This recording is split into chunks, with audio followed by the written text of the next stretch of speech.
All right, people. So today I have a 98 or 97 Dodge that they said the taillights don't work on. Huh. Man, I couldn't figure out. I checked all the powers and grounds. I guess I should have instantly crawled underneath here. Jesus. I wonder why nothing works. So I'm gonna get a side cutters and I'm gonna cut all this garbage out. I ain't trying to fix any of it, and I'm just gonna replace it all.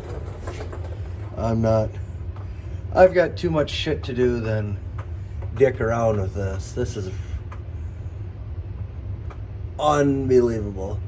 I just gotta figure out where the wiring is actually coming in. That could be a problem too, right there. It's pinched behind a plate. I don't know if that's the...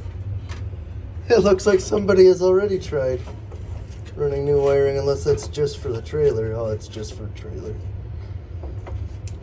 But man, this is crazy.